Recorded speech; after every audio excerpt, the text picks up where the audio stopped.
मैं अपने भाई के साथ घर में बिल्कुल अकेली रहती थी, जिसे मैंने हमेशा अपना सगा भाई माना था। मुझे नहीं पता था कि रात को सोने के बाद वो मेरे साथ इतना गलत करेगा। दुनिया की नजरों में वो मेरा भाई था, लेकिन असलियत कुछ और थी। धीरे धीरे मैं उसके नकली प्यार के जाल में फंसती चली गई। और फिर एक दिन उसने मेरे साथ कुछ ऐसा किया जिसे सुनने के बाद आपके दिल की धड़कनें तेज हो जाएगी। हेलो दोस्तों, मेरी उम्र 21 साल थी। मैं सेकेंड ईयर की स्टूडेंट थी। उन दिनों गर्मी शुरू हो गई थी, इसलिए हमें कॉलेज से छुट्टियां मिल गई थीं। रोज की तरह आज भी पूरे घर की सफाई करने के बाद मैं अपने बिस्तर पर आराम कर रही थी। थकान से चूर होकर ऐसा लग रहा था जैसे पूरा बदन अकड़ गया हो। मैं अपने बिस्तर पर लेटकर सुकून पाने की कोशिश कर रही थी और हाथों से अपने सिर की मसाज कर रही थी। अचानक मेरा भाई अरविंद मेरे कमरे में आया और दरवाजा बंद करके कहने लगा, क्या हुआ दीदी, तबीयत तो ठीक है? मैंने कहा, क्या भाई, मम्मी सारा काम मेरे सर पर डालकर चली जाती है। कॉलेज की छुट्टियां क्या हुई, सारे घर की जिम्मेदारी मुझ पर आ गई है। ऊपर से मुलाजिम भी छुट्टी पर है, मुझसे नहीं होते ये घर के काम। मेरी बात सुनकर वह मेरे पास बैठ गया और कहने लगा, मेरी प्यारी बहन, कोई बात नहीं, मैं अभी तुम्हारे लिए दूध लेकर आता हूँ, उसे पियोगी तो सुकून मिल जाएगा। अरविंद की बात सुनकर मैं मुस्कुरा दी और कहा, बस तुम खाना बाहर से ले आना, मैं थोड़ी देर सोऊंगी तो मेरी तबीयत कुछ बेहतर हो जाएगी। अरविंद कमरे से निकल गया। कुछ देर बाद ठंडे दूध के गिलास के साथ वह वापस आया। मुझे उस पर बहुत प्यार आया। दुनिया में बहुत कम ही ऐसे भाई होते हैं जो अपनी बहनों का इतना ख्याल रखते हैं। मैं उसे ढेर सारा आशीर्वाद देने लगी और उसका लाया हुआ दूध पीने लगी। दूध पीने के बाद मैंने ग्लास एक साइड पर रखा और लेट गई। अरविंद कहने लगा, चलो दीदी, मैं तुम्हारा सिर दबा देता हूँ, तुम सो जाओ। वह मेरे सिरहाने बैठ गया और अपने हाथों से मेरा सिर दबाने लगा। मुझे भी सुकून आने लगा था, दर्द भी कम होने लगा था। मैं आंखें मूंदकर सोने लगी और गहरी नींद में चली गई। पता ही नहीं चला कि घंटों तक मैं सोती रही थी। मेरी आंख मम्मी की आवाज पर खुली। मैं हड़बड़ाकर आंखें खोली तो मेरा सिर बुरी तरह से बोझिल था। घड़ी पर टाइम देखा तो रात के 9 बज रहे थे। मुझे एकदम झटका सा लगा। बड़ी अजीब बात थी कि पापा ऑफिस से वापस आ चुके थे। शायद थकावट की वजह से मुझे वक्त का एहसास ही न हुआ। मैं उठकर जैसे ही 2 कदम चली तो मुझे चक्कर आ गए। आंखों के आगे अंधेरा छा गया। अगर दीवार पर हाथ ना रखती तो यकीनन गिर जाती। मैं फ्रेश होकर बाहर आई तो खाने के टेबल पर सब बैठे मेरा ही इंतजार कर रहे थे। मैं जाकर आराम के साथ कुर्सी पर बैठ गई। मुझे देखकर अरविंद खाना मेरी प्लेट में डालने लगा और फिर मम्मी से कहने लगा कि मम्मी, अन्नू पर काम का बोझ थोड़ा कम डाला करे। अरे, अगर काम वाली नहीं आ रही तो उसकी जगह किसी और को रख लें। ये बेचारी सारा दिन काम करके थक जाती है। देखें तो इसकी रंगत भी पीली पड़ चुकी है। मेरी हालत वाकई खराब हो चुकी थी। मैं काफी थकी हुई महसूस कर रही थी। मेरी मम्मी और पापा दोनों ही जॉब करते थे, क्योंकि सिर्फ पापा की जॉब से घर चलना मुश्किल था। ऊपर से हमारी पढ़ाइयों के खर्चे भी कुछ कम नहीं थे। इसीलिए मेरी मम्मी भी उसी कंपनी में जॉब करती थी जहां पापा करते थे।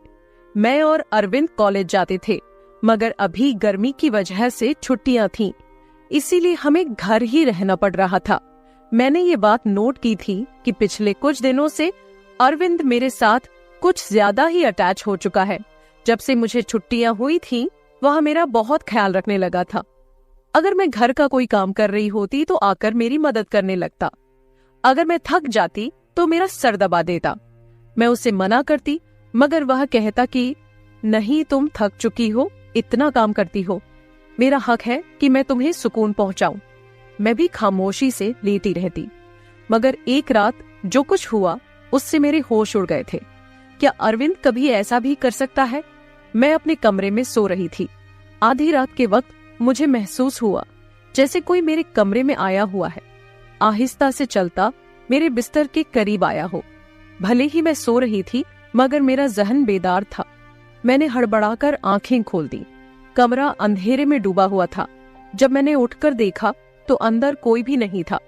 बस कमरे का दरवाजा थोड़ा खुला हुआ था। मैं सोने से पहले हमेशा दरवाजा बंद करके सोती थी, फिर खुद कैसे खुल सकता था। मैं नींद भरी आंखों से उठी और दरवाजे को लॉक करने लगी। दरवाजा लॉक करने के बाद दोबारा पलटकर बिस्तर पर सो गई। मेरी आंखें बंद होते ही एक बार फिर मुझे कदमों की आहट सुनाई देने लगी, जैसे कोई बिस्तर पर मेरे पास बैठ रहा हो। ऐसा लगा जैसे कोई अपना हाथ मेरी ओर बढ़ा रहा हो, लेकिन जब मैंने पलटकर देखा तो कोई नहीं था। मुझे घबराहट होने लगी थी। मैंने उठकर कमरे की लाइट ऑन कर दी और दरवाजा खोलकर भी बाहर देखा, मगर वहां पर भी कोई नहीं था। आज से पहले ऐसा कभी नहीं हुआ था जो अब हो रहा था। मुझे प्यास लगी तो मैं कमरे का दरवाजा खोलकर बाहर निकली। उसी वक्त अरविंद भी अपने कमरे से बाहर निकला। मुझे देखकर उसने पूछा, क्या बात है, आप अभी तक जाग रही हैं? मैंने जवाब दिया, कुछ नहीं, बस ऐसा महसूस हुआ जैसे कमरे में कोई मौजूद हो। पानी पीकर मैं दोबारा कमरे में आई और पीछे पीछे वह भी आ गया। उसने कहा, आपको डरने की जरूरत नहीं है। अगर आपको डर लग रहा है तो मैं आपके पास सो जाता हूँ। मैंने उसे मना करते हुए कहा, नहीं, तुम्हें अपनी नींद खराब करने की जरूरत नहीं है, तुम अपने कमरे में सो जाओ। लेकिन वह जिद करने लगा कि मैं आपको अकेला किसी भी हाल में नहीं छोड़ सकता। आपकी तबीयत खराब हो सकती है, मैं आपको तकलीफ में नहीं देख सकता। आप सो जाए, मैं यही सो जाता हूँ। आखिरकार मैं बेड पर जाकर सो गई। उसने तकिया उठाकर सोफे पर रख लिया और वहीं सो गया। उस रात मुझे ऐसा महसूस हुआ जैसे कोई मेरे सरहाने बैठकर मुझे बहुत देर तक देखता रहा हो। उसने मेरे बालों को सहलाया, मेरे चेहरे पर उंगलियां फेरी और मैं सुकून से सो रही थी। मुझे सब कुछ एक सपने जैसा लग रहा था। अगली सुबह जब मैं उठी तो मेरा मूड बड़ा अजीब था, लेकिन जब मैंने अपने भाई पर गौर किया तो मैं हैरान रह गई। शुक्र था कि मैंने अपने आप को दुपट्टे से ढक रखा था। मेरी कमीज बेतरतीब हो चुकी थी। मुझे हैरत हुई क्योंकि आज से पहले मैं कभी इस तरह आराम से नहीं सोई थी। आज मैं बहुत खुश महसूस कर रही थी, न जाने क्या वजह थी। मैंने उससे पूछा तो उसने कहा, मैं तो रोज ही इतना खुश होता हूँ। जिसको आप जैसी बहन मिल जाए वो क्यों ना खुश हो। घर के सारे काम निपटाकर जब मैं बैठी तो अरविंद तेल लेकर मेरे पास आ गया। कहने लगा, अनु दीदी, आप अपने बाल खोल दे, मैं आपके सर में मसाज कर देता हूँ। मुझे उसकी हरकतें अजीब लगती थीं। मैंने कहा, ये तुम्हारा काम नहीं है, जाओ अपने दोस्तों के साथ घूमो फिरो, मुझे मसाज की जरूरत नहीं है। मगर उसने मेरी बात नहीं मानी और खुद ही मेरे बालों से कैचर उतारकर कहने लगा, आप नखरे मत किया करें, किस्मत वालों को ही ऐसे भाई मिलते हैं। जब आपका भाई आपके खूबसूरत रेशमी बालों में मसाज करना चाहता है तो आपको क्या समस्या हो सकती है? आ जाइए, मैं आपके सर की मसाज कर देता हूँ, आपको बहुत सुकून मिलेगा। वहां मुझे उठाकर कमरे में ले गया। मैं बेड पर तकिया रख कर लेट गई। मेरे बाल बेड से नीचे लटक रहे थे। वह मेरे सरहाने बैठकर मेरे बालों की मसाज करने लगा। अरविंद मुझसे 4 साल छोटा था, मगर मुझे नाम से बुलाता था। कहता, आप इतनी प्यारी हैं कि आपको देखकर दिल करता है कि आप हमेशा इसी तरह मुस्कुराती रहे और मैं आपका लाभ उठाता रहूं। वह मेरे बालों की मसाज कर रहा था और उसके हाथों में जैसे जादू था। मुझे इतना मजा आया कि मैं नींद की वादियों में खोने लगी। तेल की खुशबू भी बहुत जबरदस्त थी। मैंने उससे पूछा, ये कौन सा तेल है? वह बोला, ये बहुत ही खास तेल है, खास आपके लिए। आपके जो इतने हसीन बाल हैं ना, ये उन्हीं बालों के लिए बना है। उसकी बातें बहुत प्यारी थीं। मैं समझ नहीं पाती थी कि वह किस तरीके से बात कर रहा है। मसाज के दौरान ही मैं नींद में खोने लगी। कुछ देर बाद जब मेरी आंख खुली तो मेरा पूरा बदन दर्द से टूट रहा था। ऐसा लग रहा था जैसे मेरी टांगों पर बहुत ज्यादा वजन रख दिया गया हो। पूरे बदन में दर्द सरायत कर रहा था। मैं धीरे धीरे उठकर बैठी और आसपास देखने लगी। तब अपने भाई पर गौर किया। मैं पूरी तरह भीगी हुई थी, जैसे किसी ने मुझे नहला दिया हो। कपड़े गीले थे, पंखा बंद था और गर्मी थी। ये सब क्या हो रहा था? मैं बड़ी मुश्किल से बेड से उठी। मुझे चक्कर आ रहे थे, चलना मुश्किल हो रहा था। मैं अपनी हालत समझ नहीं पा रही थी कि यह सब क्या हो रहा है। बड़ी मुश्किल से चलकर बाथरूम गई और फ्रेश हुई। अपनी हालत पर गौर किया तो ऐसा लगा जैसे मैं सोई नहीं बल्कि कोई मेहनत वाला काम कर रही थी। जब मैं कमरे से बाहर निकली तो मुझे फुसफुसाने की आवाज आई। ऐसा लग रहा था जैसे कोई किसी से बात कर रहा हो।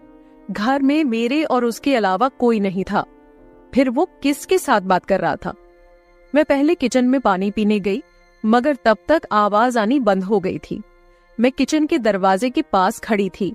जब वह बैठक से निकला, उसके हाथ में काफी पैसे थे, जिन्हें देखकर वह मुस्कुरा रहा था। मेरे माथे पर बल पड़े। अगले ही पल उसकी नजर मुझ पर पड़ी। मुझे देखकर कहने लगा, अन्नू आप उठ गई। मैं चलते हुए उसके करीब आई। वह हड़बड़ाकर पैसे अपनी पैंट की जेब में डाल रहा था, मगर मैंने उसका हाथ पकड़कर उन पैसों को सामने लाकर कहा, इतने पैसे तुम्हारे पास कहाँ से आए? वह नजरें झुका चुका था। कहने लगा, आप प्लीज पापा को मत बताना। मैं ताज्जुब में थी कि उसने ये पैसे पापा को क्यों नहीं दिए। मैंने सख्ती से पूछा तो वह सहम गया। कहने लगा, ये पैसे तो पापा के एक दोस्त ने कई साल पुराने कर्ज के रूप में लौटाए थे। मैंने सोचा था कि इनसे मोबाइल लूंगा, लेकिन फिर उसने पैसे मुझे थमा दिए। मैंने कहा, हाँ तुमने अच्छा किया। घर के हालात देखो किस कदर खराब है। हमारे माँ बाप दोनों नौकरी कर रहे हैं और तुम मोबाइल लेने की बात कर रहे हो। वह शर्मिंदा था। मैंने वो पैसे रात को पापा को दे दिए थे। उस रात उसने मुझसे कोई बात नहीं की और जल्दी सोने चला गया। मैं अगले दिन किचन में काम कर रही थी जब अरविंद अपने दोस्तों के साथ घर में दाखिल हुआ। मैं जितनी हैरान होती उतना ही कम था, क्योंकि वह अपने दोस्तों को सीधा लाउंज में ही ले आया था। उस वक्त मैं दुपट्टा उतारकर बर्तन धो रही थी।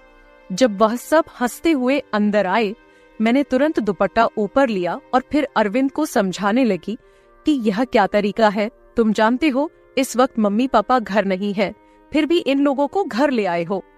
अरविंद कहने लगा, ये मेरा घर है। जब आपको मेरा ख्याल नहीं है तो मैं आपका ख्याल क्यों करूं? अच्छा खाना तैयार करो, मेरे बहुत खास दोस्त हैं। वह मुझसे काफी नाराज हो चुका था, मगर अब मैं क्या करती? खाना तो बनाना जरूरी था। मैं उसके दोस्तों के लिए खाना बनाने लगी तो वह बोला, खाना परोसने भी तुम खुद ही आओगी। मुझे अरविंद का रवैया हैरान कर रहा था।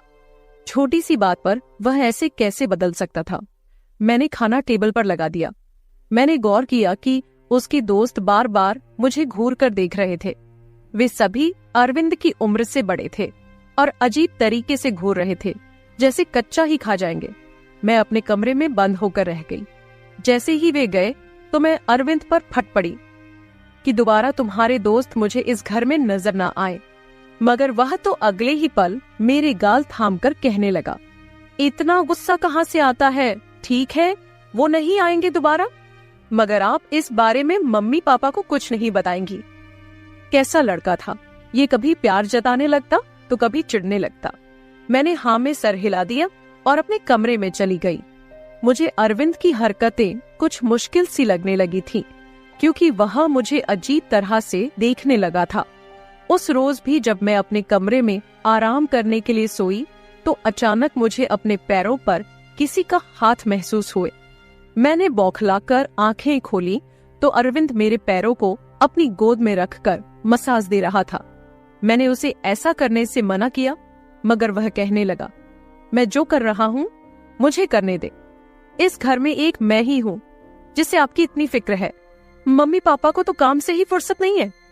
खैर मैं भी थक चुकी थी। आंखें बंद की और सोने लगी।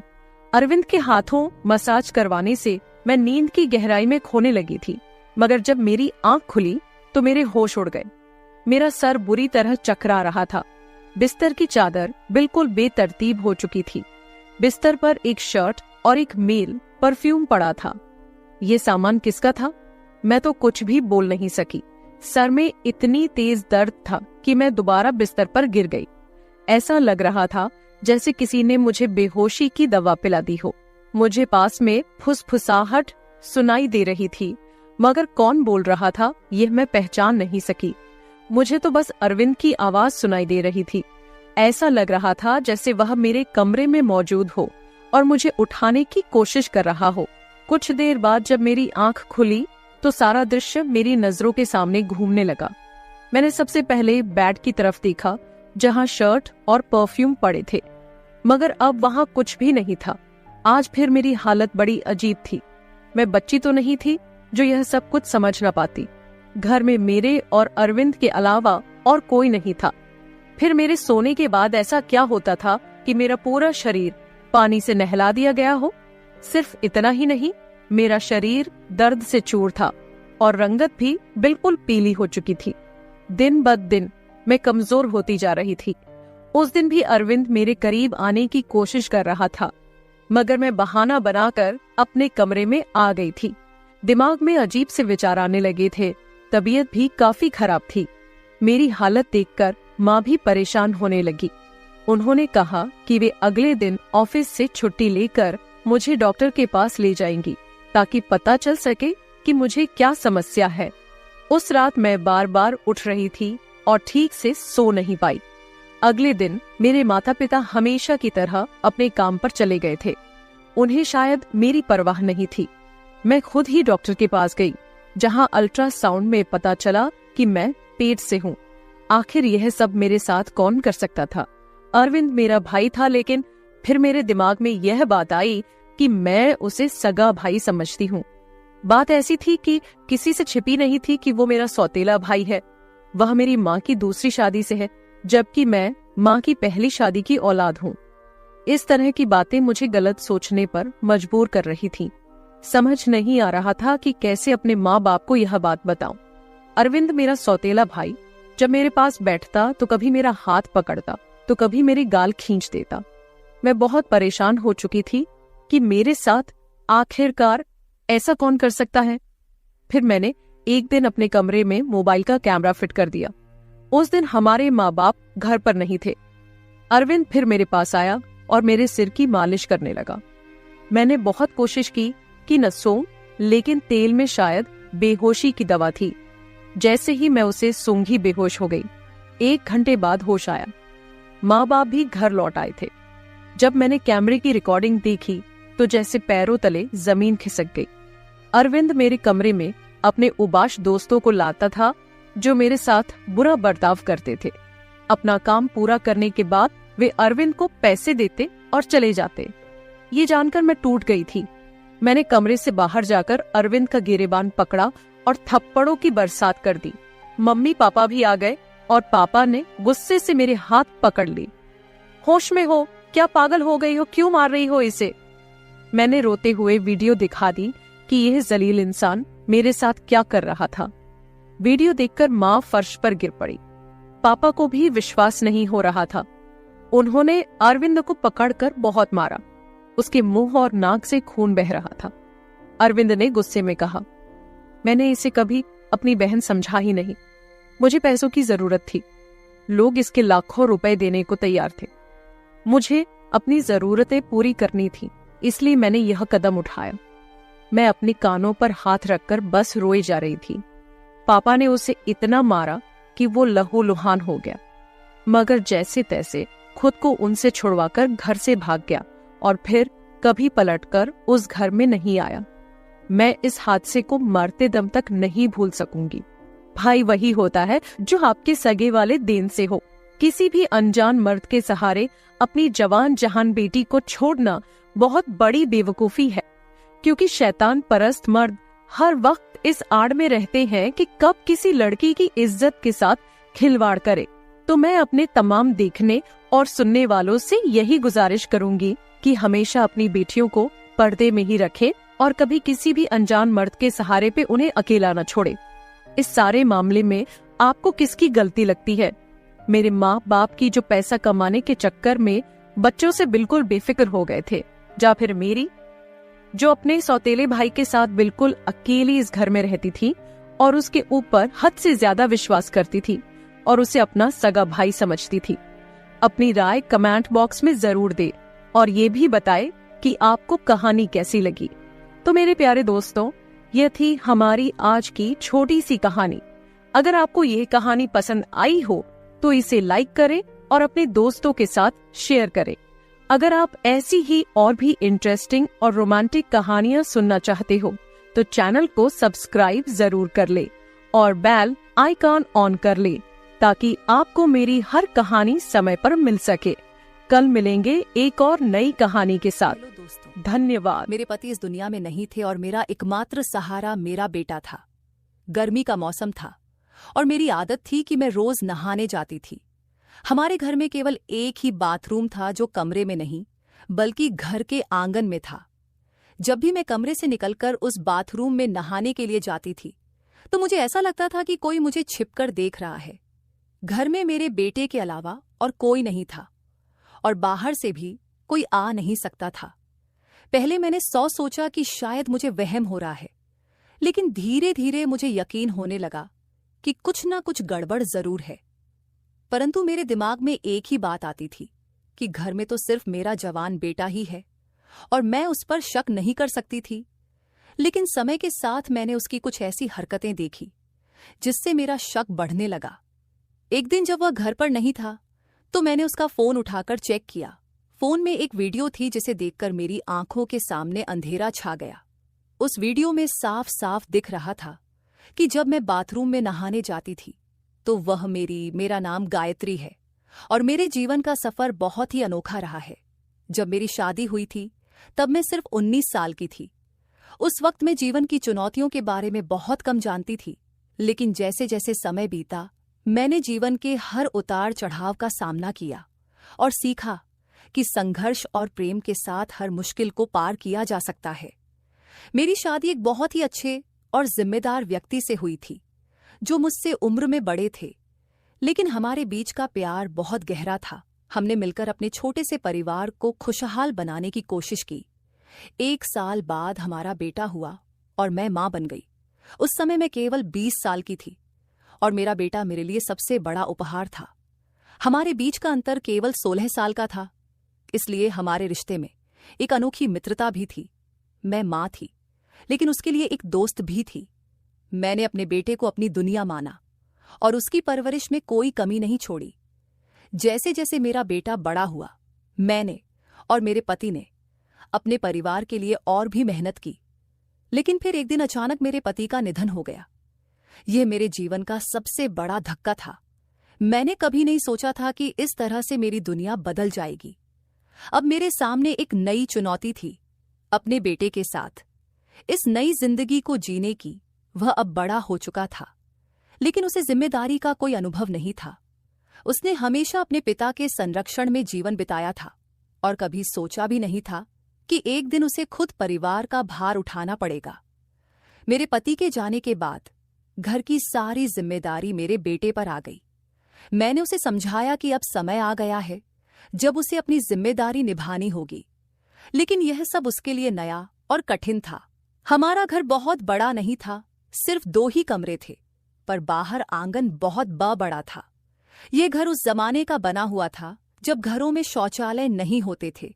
बाद में मेरे पति ने घर के एक कोने में एक छोटा सा शौचालय बनवाया था। ये शुक्र है कि घर में शौचालय बन गया था, क्योंकि बाहर जाना बहुत असुविधाजनक लगता था। वैसे भी अब वह जमाना बीत चुका था। मेरी आदत थी कि मैं रोजाना नहाया करती थी, लेकिन जब से मेरे पति इस दुनिया से चले गए तब से नहाने के दौरान मुझे बाथरूम में कुछ अजीब महसूस होने लगा। जैसे ही मैं बाथरूम में जाती मुझे ऐसा लगता था कि कोई अंदर झांक रहा है।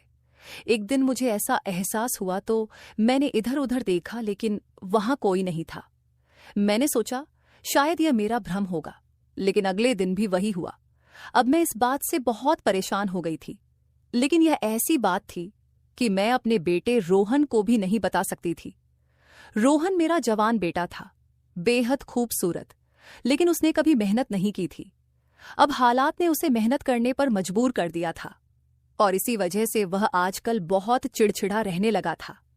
एक रात वह मेरे पास आकर बैठ गया और कहने लगा, मम्मी, मैं बहुत परेशान हूँ। सब कुछ कैसे होगा? हम तो सिर्फ 2 लोग हैं, लेकिन फिर भी इतने सारे खर्चे हैं।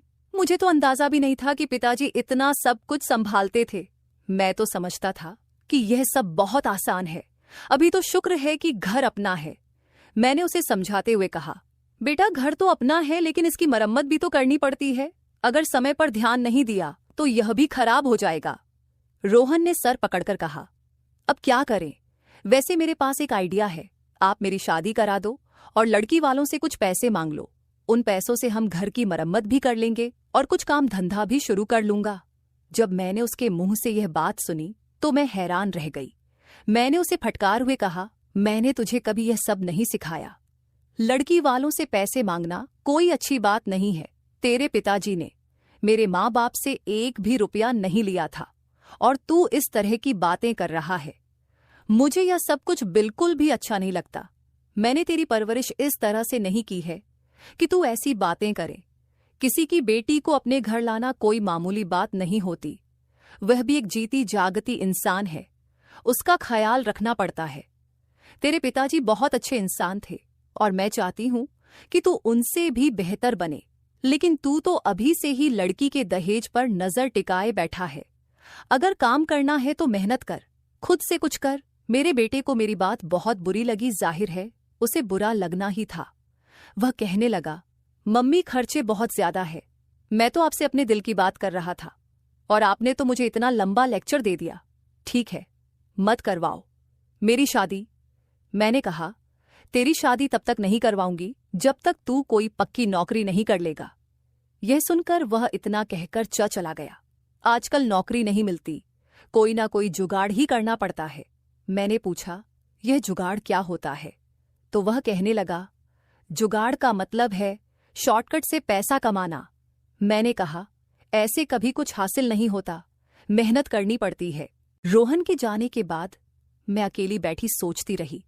अब मुझे सिर्फ अपने बेटे की चिंता नहीं थी, बल्कि उस डर और अजीब एहसास की भी थी जो मुझे बाथरूम में होता था।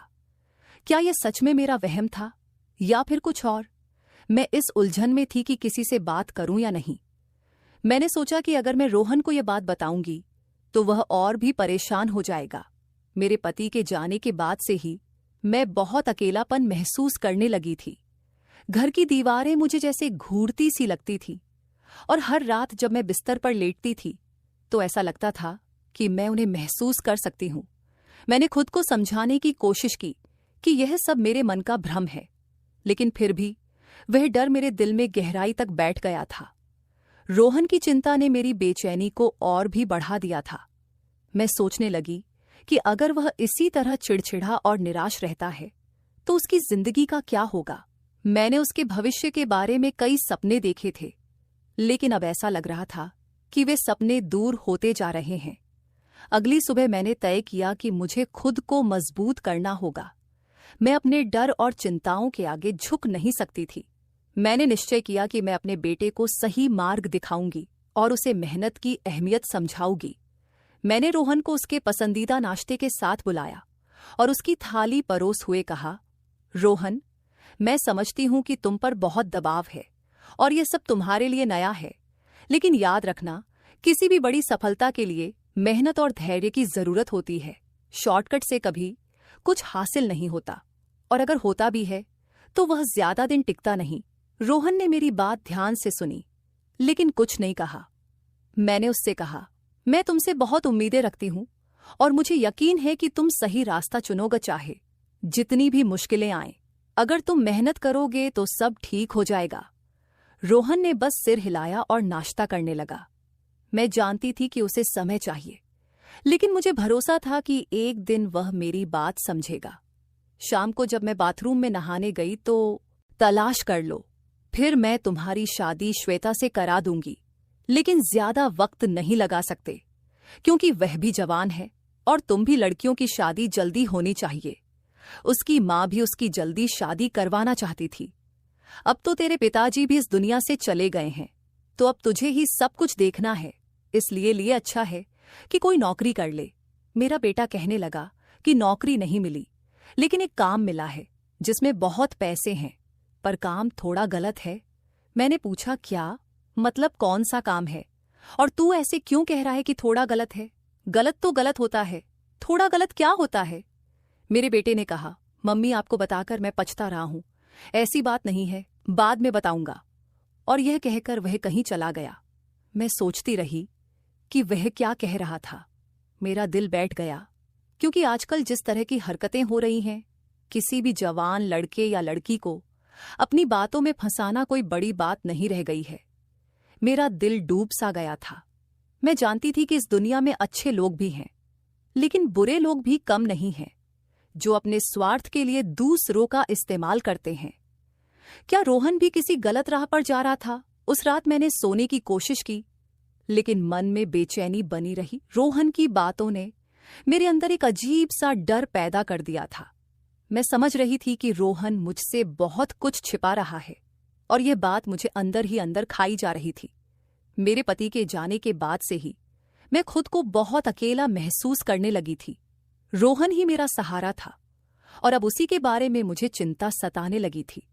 मैंने उसे बड़े प्यार से पाला था, उसे सिखाया था कि ईमानदारी और मेहनत से ही जीवन में सफलता पाई जा सकती है। लेकिन अब ऐसा लग रहा था कि वह मेरी बातों को भूलकर किसी गलत रास्ते पर चलने की सोच रहा है। अपने पति के जाने के बाद मैंने खुद को बहुत मजबूत बना लिया था, लेकिन अब रोहन के बारे में सोचकर मेरा दिल कमजोर हो जाता था। क्या मैं रोहन को सही रास्ते पर ला पाऊंगी? क्या वह समझ पाएगा कि जीवन में शॉर्टकट नहीं होते और गलत रास्ते पर चलने का परिणाम हमेशा बुरा ही होता है? मैंने अपनी एक दोस्त से सुना था कि उसके पति ने उसकी वीडियो वायरल कर दी थी। इस बात ने मेरे दिल में भी एक डर बैठा दिया था। मैं सोचने लगी कि कोई मेरे साथ भी ऐसा कर सकता है। कोई मुझे बार बार क्यों देखेगा?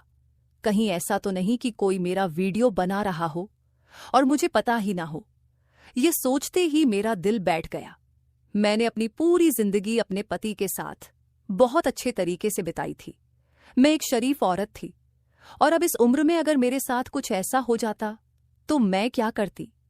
मेरे जवान बेटे को अगर यह बात पता चल जाती कि यह सब कौन कर रहा है, तो वह शांत नहीं बैठता। वह जज्बाती और जोशीला था, और उसे भी कुछ करना था। यह सब सोचकर मैं बहुत डर जाती थी। हमारे शौचालय की स्थिति ऐसी थी कि वह घर के कोने में बना हुआ था, जिसकी पिछली दीवार गली की ओर थी। उसमें एक बड़ा सा रोशनदान था, जिसके ऊपर कुछ भी नहीं लगा हुआ था। रोशनदान इतना ऊंचा था कि वहां से कोई दिखाई नहीं देता था, इसलिए हमने उस पर ना कोई कपड़ा लगाया और ही जाली। लेकिन अब मेरा दिल बहुत बेचैन हो गया था, इसलिए नहाने से पहले मैंने उस रोशनदान के ऊपर अपना दुपट्टा लगा दिया ताकि कोई देख ना सके। लेकिन वहां तक पहुंचने के लिए किसी को किसी ऊंची चीज पर चढ़ना पड़ता।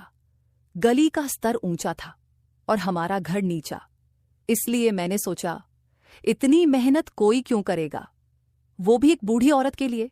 हालांकि मैं इतनी बूढ़ी भी नहीं थी, मेरी उम्र अभी सिर्फ 35 साल की ही थी। मेरा बेटा जवान था और मैं उसकी शादी करना चाहती थी। जब मैं नहाकर बाहर निकली तो ये देखकर हैरान रह गई कि कपड़ा अपनी जगह से हटा हुआ था। अब तो मुझे अजीब सा महसूस होने लगा। मुझे रोना आने लगा कि मेरे साथ यह सब क्या हो रहा है। मैंने तो कभी किसी के साथ बुरा नहीं किया था। अब मैं क्या करूं? अपने बेटे को बता दूं? मामला अब बहुत बढ़ चुका था। इसका मतलब था कि कोई ना कोई था जो मेरे साथ यह सब कर रहा था। लेकिन यह बात भी सोचने वाली थी कि किसी बाहरी आदमी को यह कैसे पता चला कि मैं किस समय नहाने जाती हूं। मैं रोजाना एक समय पर नहाने नहीं जाती थी। कभी सुबह नहा लेती थी, कभी दोपहर को, और कभी खाना बनाने के बाद। और गर्मी के मौसम में तो मैं दिन में 2 बार भी नहा लेती थी, क्योंकि मुझे बहुत ज्यादा गर्मी लगती थी और साफ सुथरा रहना मुझे अच्छा लगता था। मुझे ये बात समझ नहीं आ रही थी, लेकिन फिर मैंने तय किया कि बेटे को बता ही देती हूँ। मैंने उसे सीधे सीधे नहीं कहा कि मुझे पक्का यकीन है, पर मैंने उसे बताया कि जब मैं नहाने जाती हूँ तो मुझे ऐसा लगता है कि कोई मुझे देखता है। मुझे शक है कि यह रोशनदान की तरफ से होता है। मुझे लगा था कि यह सुनकर मेरा बेटा पागल हो जाएगा और कहेगा, कौन है वह, मैं पता करता हूं, उसे नहीं छोड़ूंगा। लेकिन उसके जवाब ने मुझे चौंका दिया।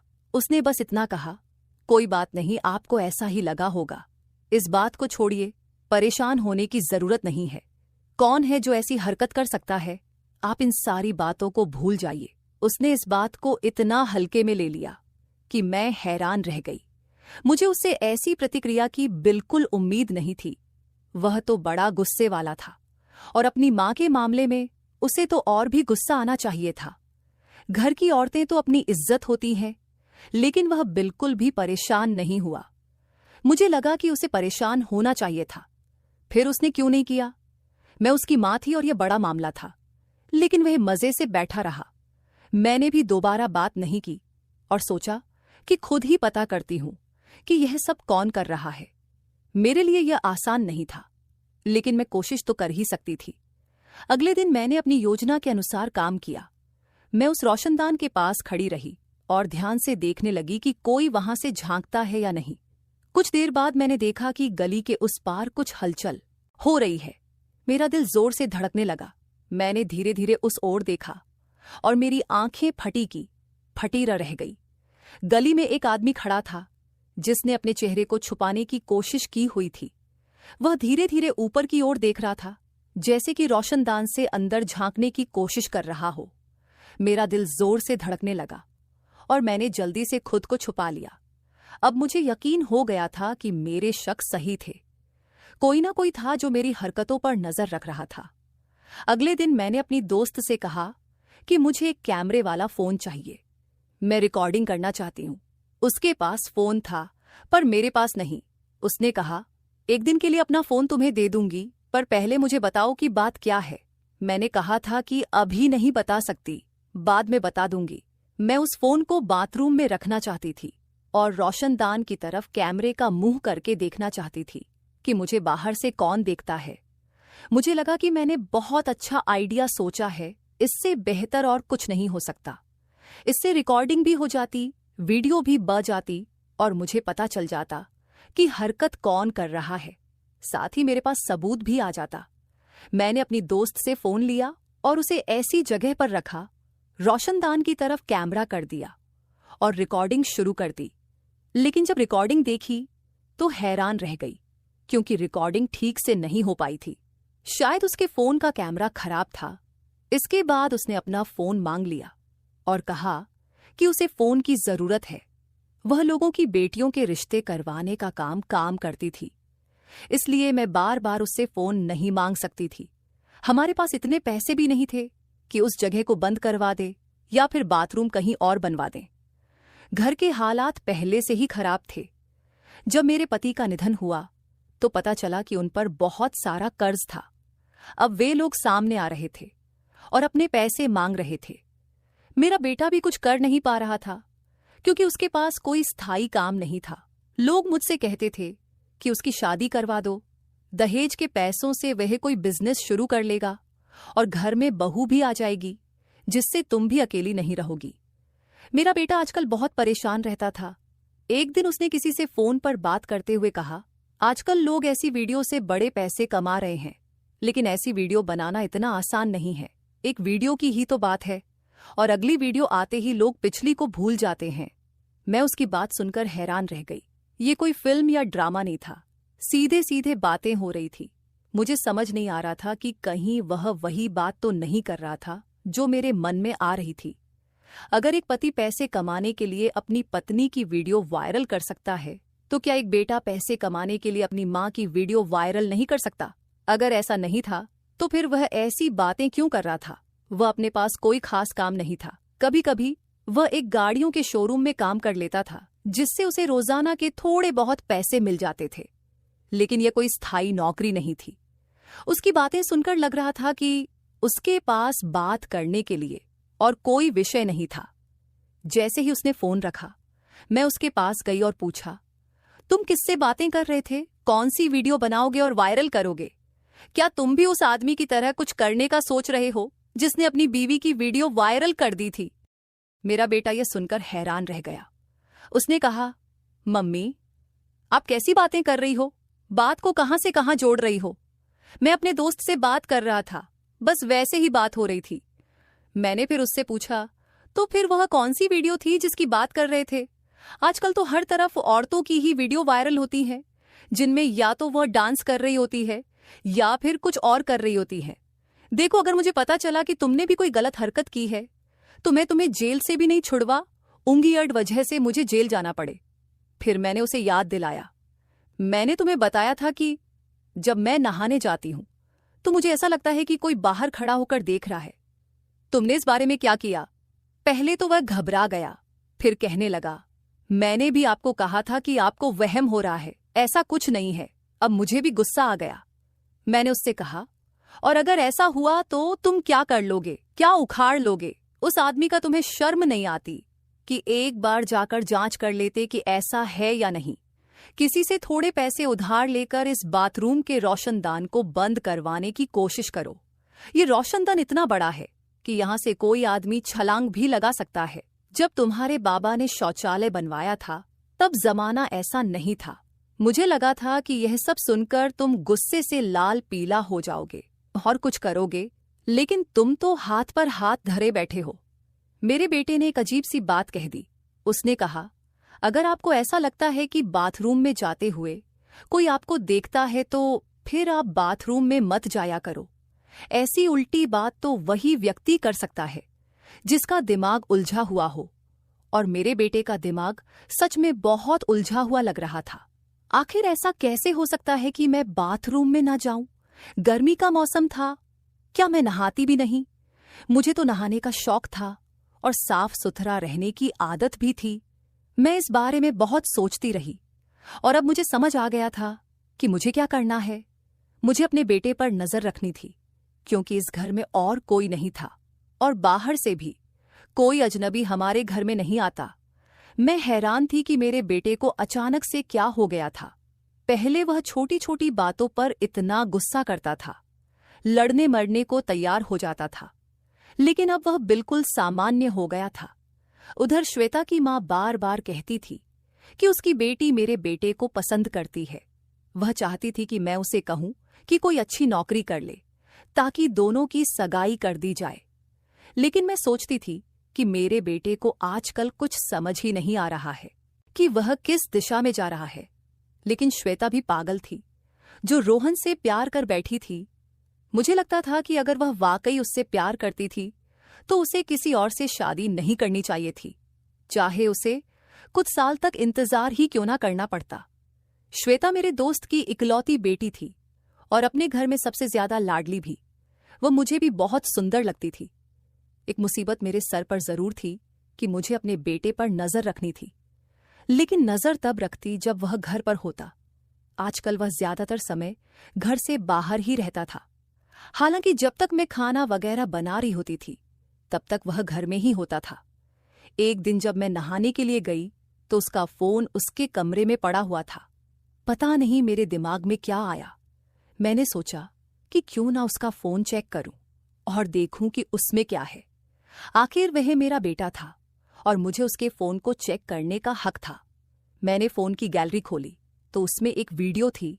वीडियो देखकर मेरे पैरों तले जमीन खिसक गई। वह वीडियो बाथरूम की थी और साफ नजर आ रहा था कि उसमें क्या हो रहा था। मेरी आंखों में आंसू आ गए और मेरी हालत अजीब सी हो गई।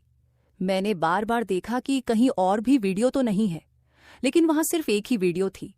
मैं उस वीडियो को देख ही रही थी कि अचानक किसी ने मेरे कंधे पर हाथ रखा। मैं चौंक गई और पीछे मुड़कर देखा तो मेरा बेटा खड़ा था।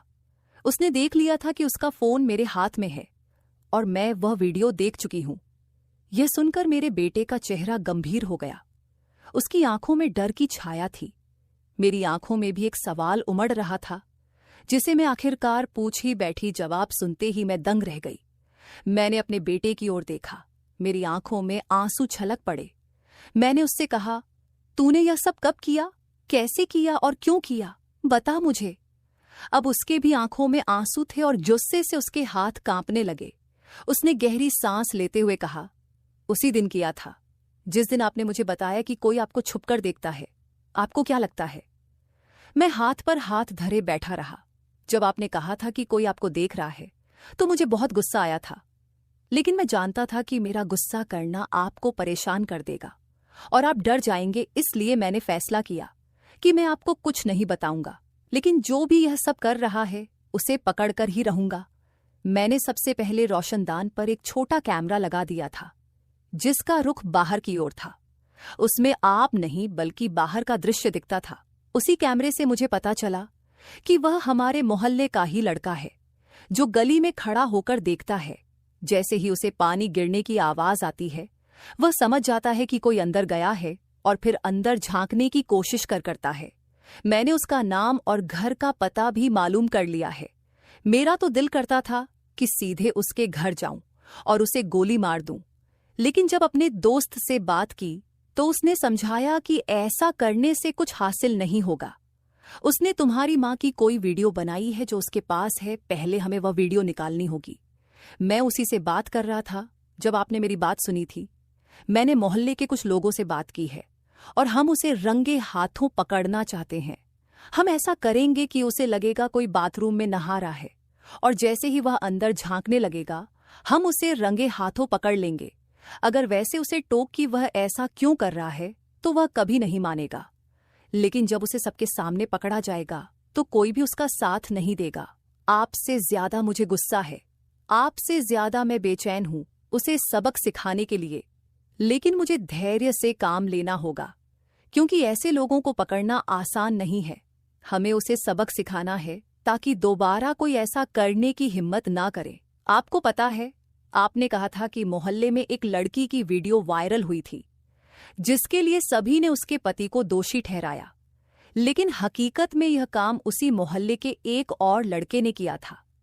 यह लड़का बहुत बदनाम था और मोहल्ले की कई लड़कियों को परेशान कर चुका था। कभी लड़कियों को छेड़ता तो कभी और कोई हरकत करता, लेकिन इस बार उसने हद पार कर दी थी। मेरे दिल में उस लड़के के खिलाफ बहुत गुस्सा था। मुझे महसूस हो रहा था कि मैंने अपने बेटे के बारे में गलतफहमी पाल रखी थी।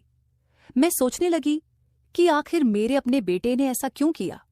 हालांकि मैंने कभी उसे यह बात नहीं बताई, लेकिन अंदर ही अंदर मैं बहुत दुखी थी। समाज किस दिशा में जा रहा है यह हम सब जानते हैं, लेकिन फिर भी मुझे अपने बेटे पर गर्व था। आखिरकार मेरे बेटे ने योजना बनाई, और जब वह बदमाश लड़का रोशनदान की ओर देख रहा था तभी मेरे बेटे ने उसे पकड़ लिया। मोहल्ले के लोगों ने उसे देख लिया था, फिर सबने मिलकर उसकी पिटाई की और पुलिस के हवाले कर दिया। उसका मोबाइल वगैरह सब छीन लिया गया था, लेकिन बाद में पता चला कि उसमें कोई वीडियो नहीं थी। हालांकि उसने और भी कई लड़कियों की वीडियो बनाई थी। पुलिस ने कहा कि उसके खिलाफ कई केस बन सकते हैं, FIR दर्ज करवाइए, हम इसे छोड़ेंगे नहीं। इस घटना के बाद मैंने घर का रोशनदान भी बंद करवा दिया। बेटे की नौकरी भी लग गई और हमने उसकी शादी श्वेता के साथ करने का फैसला किया। दोनों की सगाई हो चुकी थी और अब शादी होने वाली थी, लेकिन अभी भी जब मैं उस वक्त की बातों को याद करती हूं तो गुस्सा आ जाता है। ये सब मेरी एक दोस्त की वजह से हुआ था जो मोहल्ले में लोगों को कहानियां सुनाती थी। अब उसकी बेटी ही मेरे घर की बहू बनने वाली है, लेकिन उसकी बेटी उसकी तरह नहीं है। वैसे मेरी दोस्त बुरी नहीं थी, पर उसकी हरक मुझे ठीक नहीं लगी। मेरा बेटा ऐसा कुछ कर ही नहीं सकता था, लेकिन उसने मेरे दिमाग में इतनी नकारात्मक बातें भर दी कि मैं अपने बेटे के बारे में ही गलत सोचने लगी। मैं कैसे भूल गई कि मैंने ही उसे पाला पोसा है और उसे अच्छे संस्कार दिए हैं। अब जब श्वेता और रोहन की शादी का दिन करीब आ रहा था तो घर में खुशी का माहौल था और सभी लोग तैयारियों में जुटे हुए थे। इसी बीच मैंने अपने बेटे के साथ खुलकर बातचीत की और उसे अपने दिल की सारी बातें बताईं। उसने मुझसे वादा किया कि वह कभी भी किसी का गलत फायदा नहीं उठाएगा और अपनी जिम्मेदारियों को पूरी तरह से निभाएगा। ये पूरी घटना मेरे दिल में हमेशा के लिए अंकित हो गई है, क्योंकि इसने मुझे सिखाया कि जीवन में कई बार हमें अपनी धारणाओं और शंकाओं पर काबू पाना पड़ता है। रिश्तों में सबसे महत्वपूर्ण चीज भरोसा होता है। जब हम अपने करीबियों पर शक करते हैं तो हम सिर्फ उन पर ही नहीं बल्कि खुद पर भी सवाल खड़े कर रहे होते हैं। मैंने अपने बेटे को गलत समझा, लेकिन उसने अपने कार्यों से मुझे गलत साबित कर दिया। अब मैं संतुष्ट हूं कि मैंने रोहन को सही संस्कार दिए थे और उसने मेरे विश्वास को कायम रखा। श्वेता और रोहन की शादी के बाद मैं इस नतीजे पर पहुंची कि हर मां बेटे के रिश्ते में उतार चढ़ावा आते हैं, लेकिन असली परीक्षा तब होती है जब हम उन कठिनाइयों में भी एक दूसरे का साथ नहीं छोड़ते। इस घटना ने मुझे यह भी याद दिलाया कि समाज में चाहे कुछ भी हो रहा हो, हमें अपने परिवार के प्रति सच्चा और भरोसेमंद रहना चाहिए, क्योंकि अंततः यही रिश्ते हमें सहारा देते हैं और हमें उन मुश्किलों से पार पाने की ताकत प्रदान करते हैं। अगर आपकी जिंदगी में भी कभी ऐसा कुछ हुआ हो तो हमें कमेंट में जरूर बताएं। अगर आपको ये कहानी पसंद आई हो तो इसे लाइक करें, शेयर करें